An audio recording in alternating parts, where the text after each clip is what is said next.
I ended up sailing on ships for many years of my very young formative years. I was expected to be financially independent. That was not even a point of conversation.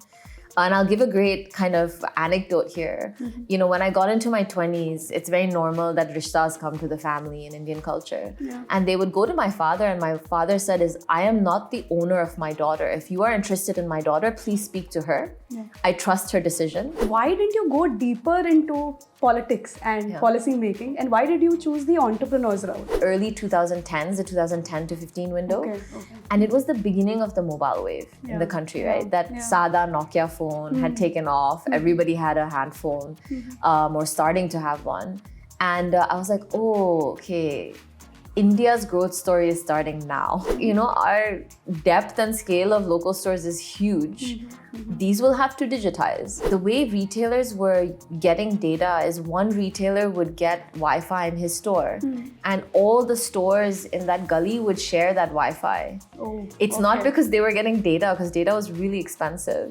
And so what would happen is they would sync their phones at night and they would do all the transactions offline in the day.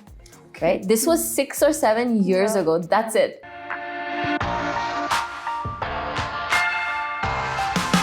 Hello and welcome to Mint. You're watching Founder Diaries, where we bring to you insights into the entrepreneurial journeys of Indian startup founders. Today we have with us Akansha Hazari, the founder and CEO of LoveLocal, a company that is bringing kirana stores online. How did Akansha, who had an interest in policy making and politics, end up in the Indian startup scene? Let's hear it straight from her. Hi Akansha, thank you so much for joining us. So let's start from there, right? While we're talking about policy and politics, that came in a little bit later. What's very interesting about your life is also the fact that you were homeschooled on ships, right? So tell us a little bit about that and how did that shape your life? Sure. First of all, thanks for having me. Super excited to have these conversations. So yeah, I think I've had the privilege of having a very interesting life, and the interesting life started very young. So my father was in the Merchant Navy and he was sailing on ships, and he was very good at it. So he became a captain when he was very young. And one of the conditions he had given his company at the time for taking that position was, you have to let my family sail with me. I don't want to be away for such a long time.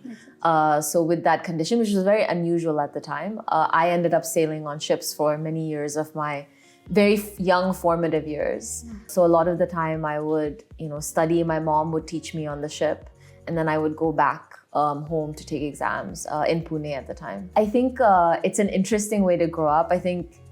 To be honest, I think it made me very self-sufficient because there's no other kids. There's just you, your parents, and a bunch of adults on a ship. I think the other thing about sailing is that I don't think people realize you're at sea for weeks at a time. So you only are seeing the ocean. So you really have to have a lot of imagination to keep yourself entertained. And it gives you a little bit of a different perspective, because when you saw land, it was a huge event. Like even today, I remember it. You would see it far in the distance and everyone would go on the deck to look out and like, oh my God, there it is. And then you would be like, okay, we'll reach in so many days. And you're only at port for maybe 48 hours on land. And then you're back at sea, and you're at sea for weeks on end again. So I think it's a completely inverse reality from what most people are used to. But like I said, I think it gave me a lot of imagination. I had to entertain myself. There weren't any toys or games or parks and all this other stuff that kids have. I read a lot. I used to read a lot. I'm an avid reader. And I think that environment probably lent itself to me reading a lot. You said that your parents have influenced your life a lot, right? Can you talk a little bit about that? How did that? So I think if I was to summarize it in probably 2 or 3 points, I think one is my parents are, I think, quite unusual, especially for their generation. They didn't raise me like I think most girls are even raised today in India, in our society. They raised me very much like a boy or equal to my brother. So the expectations and investments made in me were exactly the same, whether it was in sports, all the way to education, all the way to the expectation that I was expected to be financially independent. That was not even a point of conversation. And I'll give a great kind of anecdote here. You know, when I got into my 20s, it's very normal that rishtas come to the family in Indian culture. And they would go to my father, and my father said I am not the owner of my daughter. If you are interested in my daughter, please speak to her. I trust her decision. And if she is interested, she will answer the question for you. But I do not speak on behalf of my daughter.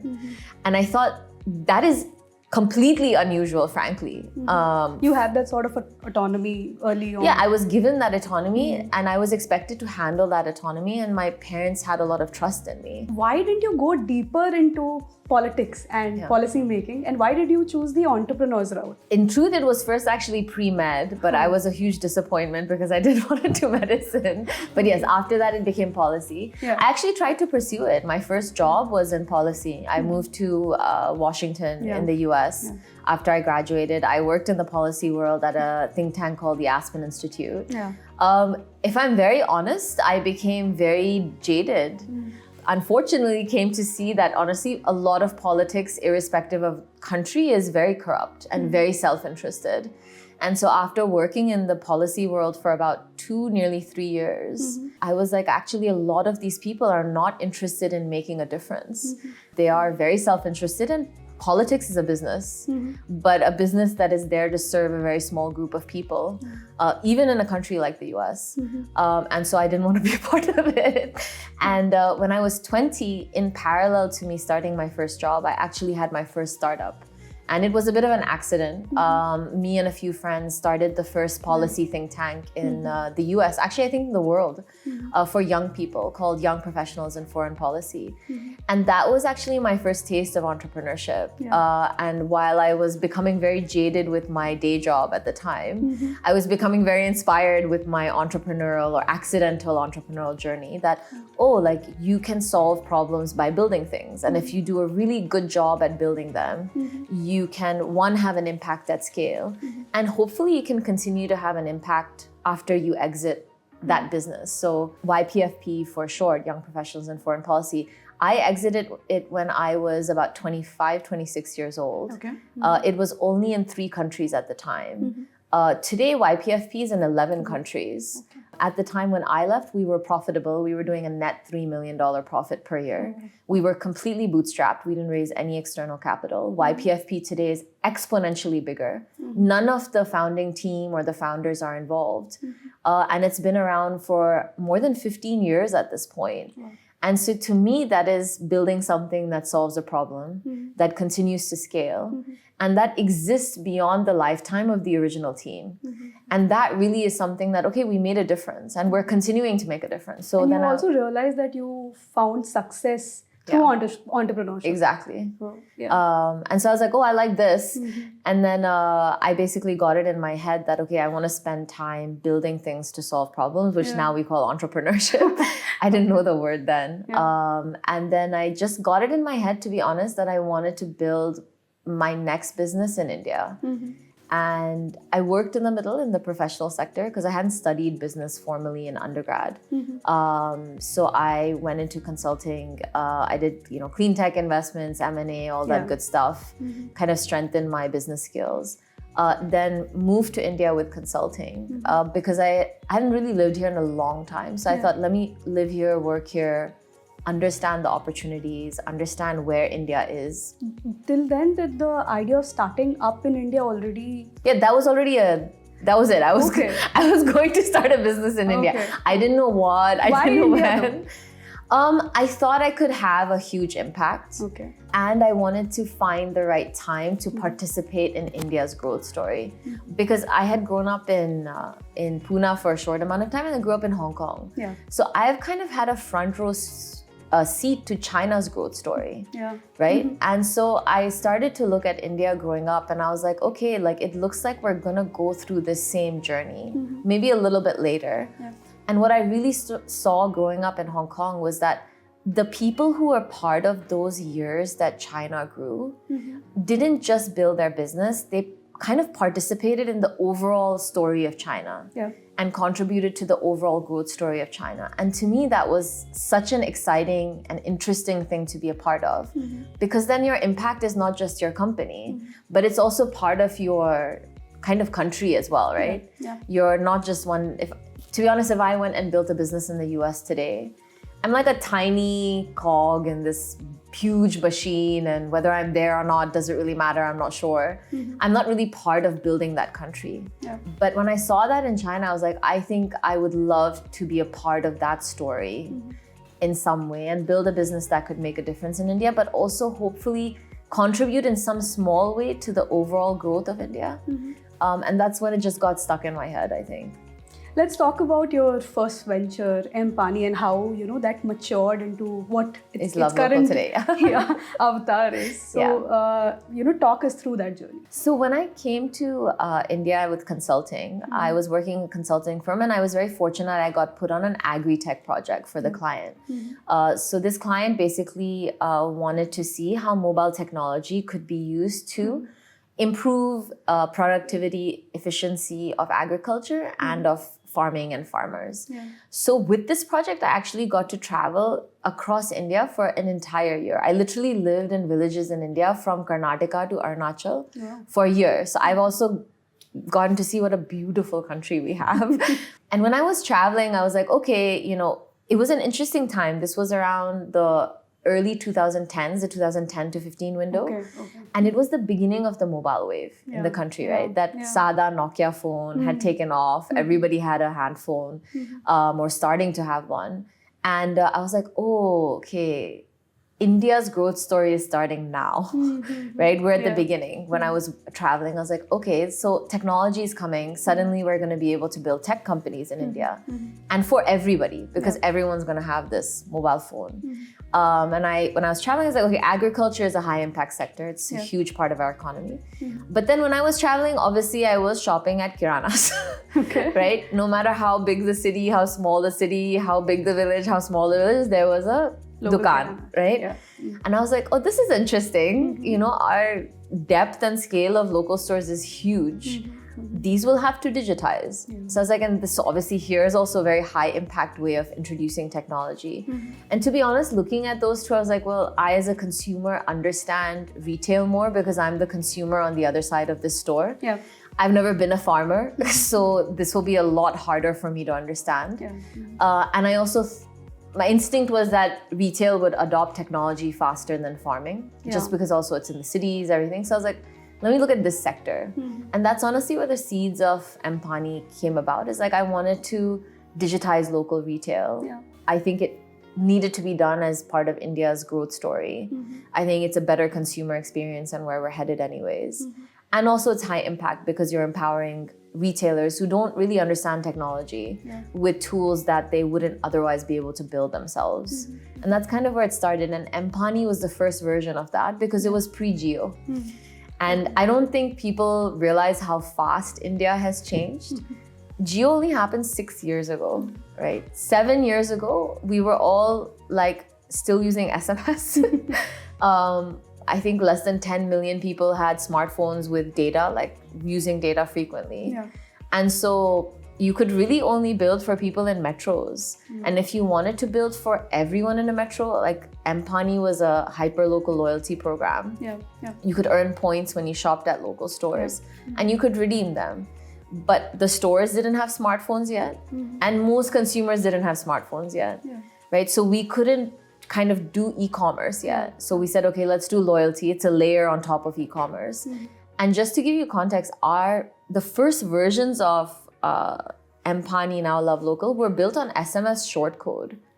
Oh, wow, okay. And we didn't have apps in the beginning, in year one. In year two, we built a web app for the consumer and we built an Android app for the retailer. But the Android app for a retailer had to be online, offline because they weren't on Wi-Fi. And at the time, people will not know this maybe even, the way retailers were getting data is one retailer would get Wi-Fi in his store and all the stores in that gully would share that Wi-Fi. It's not because they were getting data, because data was really expensive. And so what would happen is they would sync their phones at night and they would do all the transactions offline in the day. Right? This was 6 or 7 years ago. That's it. And we scaled and the problem statement at that time that used to keep me up at night was, who's going to pay for all the cost of these SMSs? There were so many SMSs going back and forth. And SMSs back then cost 40 to 45 paise per SMS. So it's a different world, right? And then Jio happened, which I'm very thankful for. I'm sure every tech entrepreneur in India is very thankful for. Right.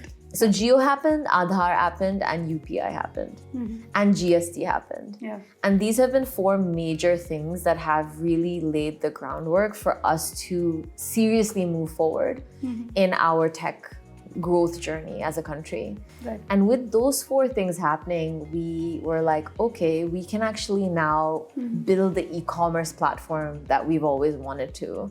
We can bring the stores online, and we can now give consumers an e-commerce experience with their local stores. And so we built LoveLocal, we launched it in 2020, and then COVID happened. What was supposed to happen in 10 years in terms of digitization obviously happened in 2 years. And with that, LoveLocal grew really, really fast. And yeah, now we're able to actually bring the entire local store online, and consumers can discover all their local kiranas and have a complete end-to-end e-commerce experience with them.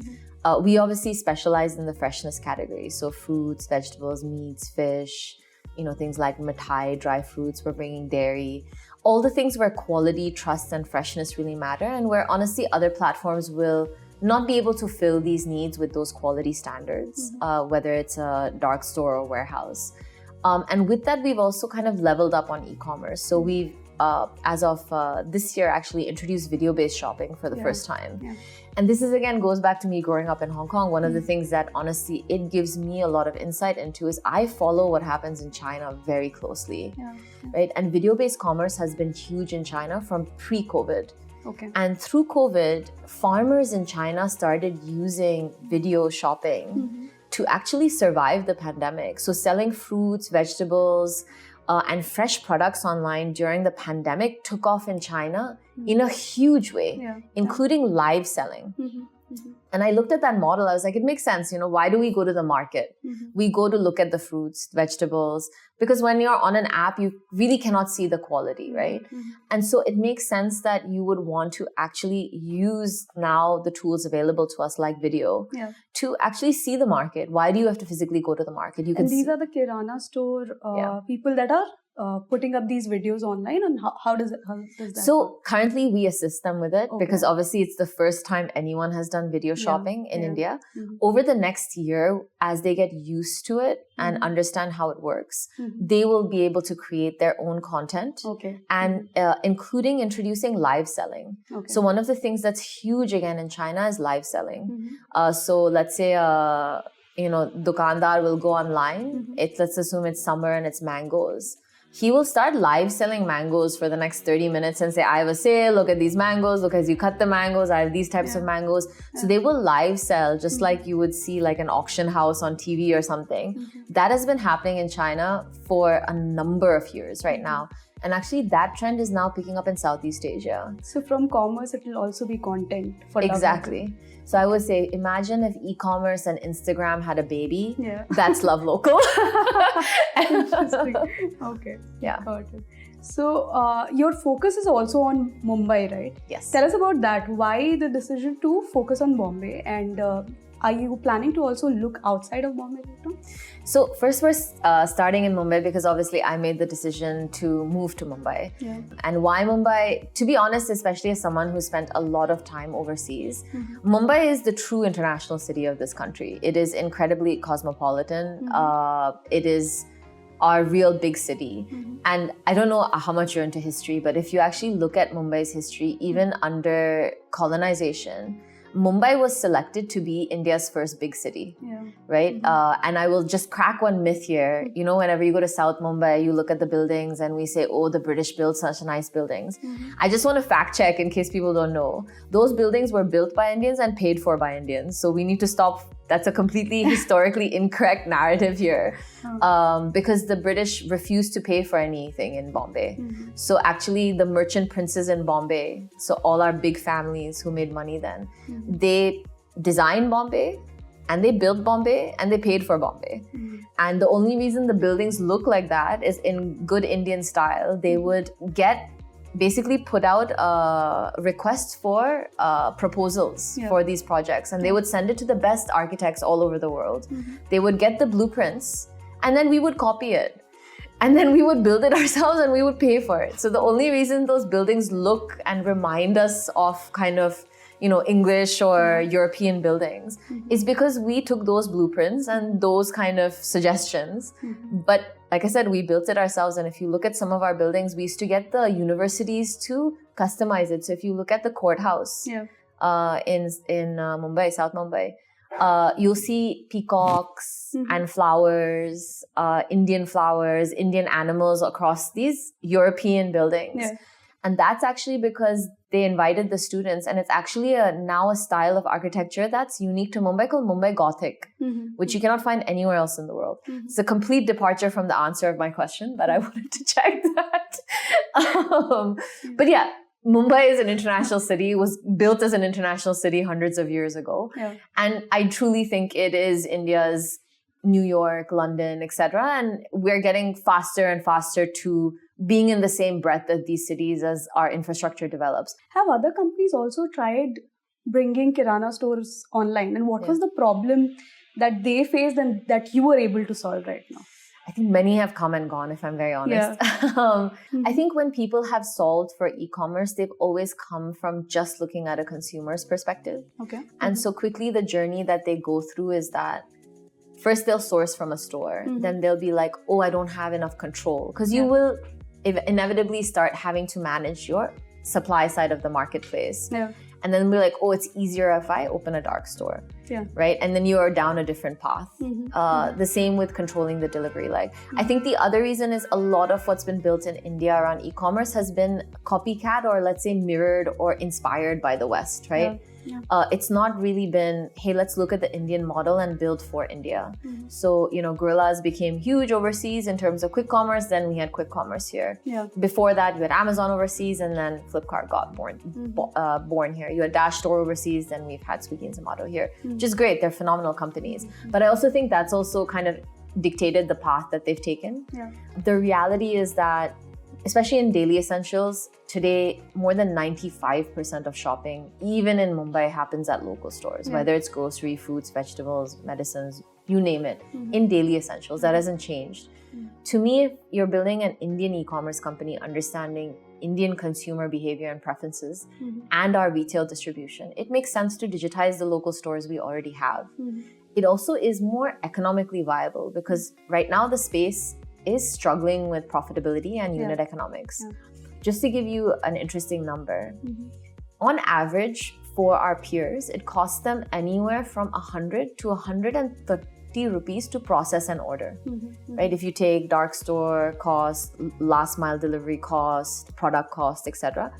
Anywhere it's costing them 100 to 130, 40 bucks per order. Yeah. They have to make back that much money on their order to then break even. How much do you think it costs us to process an order? Half of it? It costs us 4 rupees per order. Okay. All right. Why? Because we are an assetless marketplace, right? Okay. We don't have a warehouse. Yeah. We don't hold product. And the stores do the delivery. Okay. Right? We are simply adding a digital layer to improve the Kiranas business and enhance the consumer's experience. Okay. But I'm sure that this entire journey would itself be very lonely, right? Like there would be ups and downs. Yeah. So how, one is of course sports. What else helps you cope through it? And talk us through some of the challenges that you faced during your journey so far. Sure. Look, there are definitely challenges. I think, if I hate to say it, being a female founder, not just in India and anywhere of the world, in and of itself is a bit of a challenge. Less than 1% of funding goes to women-led companies, even today, globally. Yeah. So, you're starting on the back foot. There's that.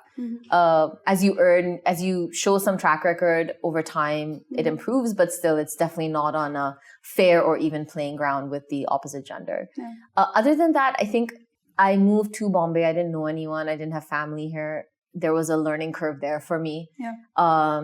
In addition to that, there's so many things that have happened over the last few years, whether it's the space changing, macroeconomics, COVID was incredibly challenging. Yeah. Yes, it was a boost for digital businesses, but as a leader, you're responsible for people and their families.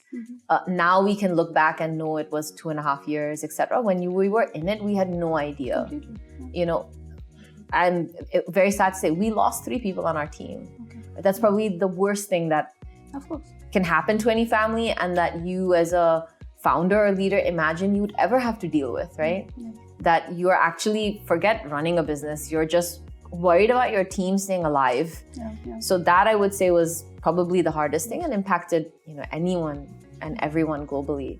However, on the other side, and this is on the perspective side, look, I'm today very privileged. You know, I had the choice to start a business. I did not start a business out of like necessity. I made a choice. I moved to India. I started a business. So I think that perspective is important. You just need to step out onto the road, and there, just on this road, thousands of people who don't have a choice whether they're an auto driver or any job that they're in, right? They're doing it because they have to support their family, and they don't have the luxury of choice. They don't have the luxury of education and exposure. So to me, honestly, no one put a gun to my head and said, Akansha, you have to start a business and you have to be a founder. And like, so that perspective honestly keeps me very, yes, it's stressful, but it's a stress I've chosen. It's a problem I've chosen. I get to work on a problem that I chose. I get to choose the people that I work with. And I pretty much get to choose the work I do every day, right? So in all of these things, yes, like in anything in life, there'll be some downsides, but it's a privilege. And I think if you can just keep your perspective grateful and honest, then the stress is fine. It's not like the genuine stress, you know. It's a problem to solve. But you touched upon the issue of funding a little bit, right? So, but you were also able to raise funds for your startup. I think Bloom has invested in you, Chirite has invested in you. So talk us through that journey, and especially for the young entrepreneurs that are watching. How were those first few conversations, and how did you eventually get them to fund your company? I think you need a lot of perseverance in just talking to people. So I think people don't realize that very few people actually just go and try, right? Just reach out to that person, ask the question, just keep showing up. That in and of itself, to be honest, shows people a lot of persistence and commitment. And at the early stages, investors are primarily looking for founders who truly, they believe, one, you know, are smart, hardworking, and have some experience that's relevant. But on the other side, really are excited about the problem, and they can see commitment to the problem. Because when it's so early, investors nobody really knows how the journey is going to play out. So they're betting on the person, right? So if you demonstrate those traits and you have experience to back it, and, you know, education skills to back it, whatever is relevant, I think you just have to be super, super persistent and just keep knocking on doors. And that's pretty much how Bloom happened. Like when I moved to Mumbai, I met everybody who was willing to meet me. You know, I bootstrapped the first, 6-9 months of LoveLocal. I funded it myself and then had a little bit of, data pilot to show, kept meeting people, kept talking about it. And Bloom is an incredible fund. Like, I'm so grateful that they were my first investor to lead the first round, because I think that shaped my entire journey. And so that's how I ended up meeting a partner at Bloom at some event. Then he said, oh, come catch up with me. Then he said, we're having Bloom Day. And that's just kind of how it all came together. And if I look at each thread that's happened with each fund that's ended up investing or individual that's invested in LoveLocal, it's been these very serendipitous stories, but it's come from a lot of door knocking. So I think hard work creates luck. Luck doesn't just show up. So I think if you do the hard work, then these moments of luck keep happening. From your experience so far, right? Yeah. For all the founders, all the young entrepreneurs watching, give some advices and some tidbits from your journey that they should sort of be learning from. And also, if you had to start right now, are there things you would do differently? If you want to be a founder, I think one thing we don't talk about as much openly, but it does matter, is are you coming from a little bit of privilege, right? If you have to support your family, if you have economic obligations, I do think becoming a founder is harder. Let's just be very honest about that, right? So let's leave aside folks who, if you have a lot of responsibilities and like financial responsibilities to a family, to your parents, you're in that stage of life, I think I would be very thoughtful, because starting a company, whether it's a chai ka dukaan or whether it's a tech business, does have risk, right? We are a country of entrepreneurs. So I think the type of business you would start if you want predictable income and stable income because you have financial obligations is very different from, let's say, starting a tech business, right? So then the type of business you would start would need to be a cash flow business. You know, you're not thinking about scale, you're thinking about revenue from day zero. So I think that's something just to keep in mind. The second thing is if you want to be a founder, let's talk about tech and tech ecosystem, right? I think if you, like I said, don't have these kind of responsibilities, I think you should probably get a little bit of experience, if I'm honest, early on working at a startup. I also think it never hurts to get, I think the two sectors that give you incredible training are finance and consulting. So if you, like my first job, I think that couple of years of work that I'd done at the beginning, unless you have an idea that you're super passionate about, right? Then go for it. But if you don't have that, but you're like, hey, I want to start something, then I would start with a couple of years in your beginning of your career getting training. So either finance consulting or get into a good, strong startup and just get that exposure and training.